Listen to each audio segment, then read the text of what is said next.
Today I'm in front of one of the two largest buildings in Sulmona. Sulmona has a patron, San Panfilo, and the cathedral on my back is titled to his patron, a bishop who lived during the 8th century AD and has been buried here. According to the tradition, we are in a place where originally during Roman age there was a Roman temple and then later a Christian cemetery. Located outside the original medieval city walls, the cathedral started to be built during 1095, during the very end of 11th century. Today the cathedral is a spectacular example of so many different stratification. The best architecture here on my bag is the great Gothic portal. Inside it's possible to admire the Barocco interior and then one of the largest crypts inside. The crypt of San Panfilo is one of the largest in Abruzzo. Let's discover together.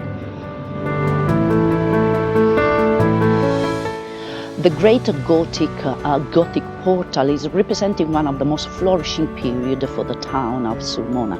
Here is possible to understand how so many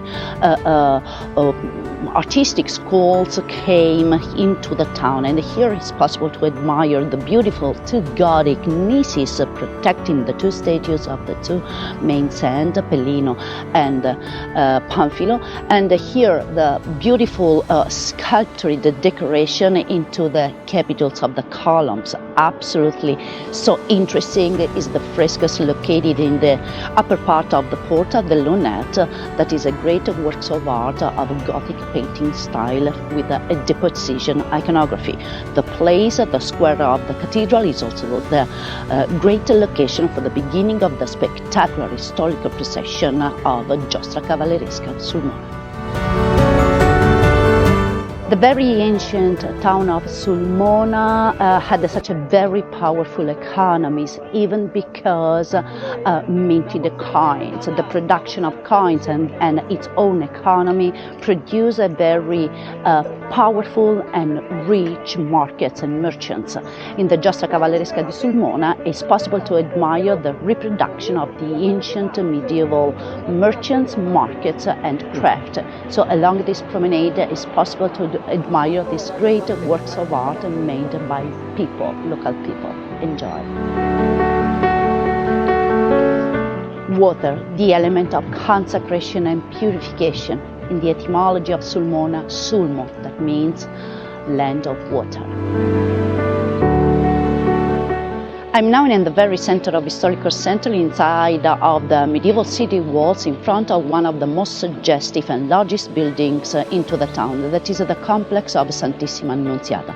The complex is formed basically by three main constructions. The first, commissioned by Confraternita of Compenitenti in 1320, is related to the church. The church is today the final result of so many renovation and restoration because of the two terrible shocks that affected this land during 1400 and 1700.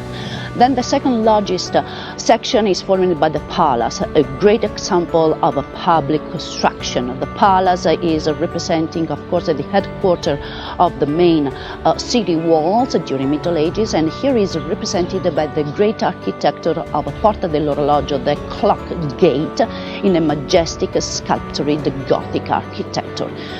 Absolutely important to mention is the third section of the complex, that is the beautiful bell tower that, according to the tradition, with its 65 meters of height, is the tallest towers in Abruzzo region.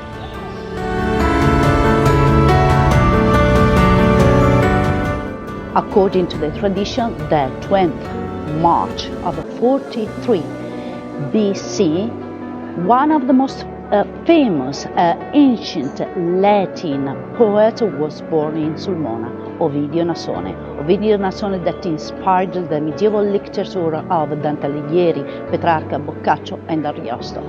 He was part of one of the most honorable and exclusive families, Order of Knights, a military order that recognized the most important knighthood of Roman age. So Ovidio was born here in Sulmona.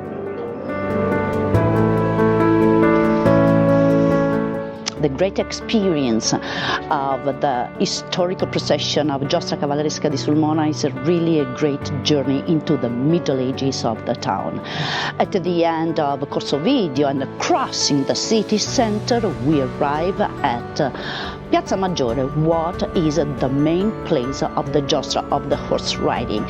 Here, with no doubts, you will recognize this place with the extraordinary architecture of the aqueduct, one of the most interesting medieval aqueduct that is still working and commissioned by a very famous person, the Emperor Frederick II.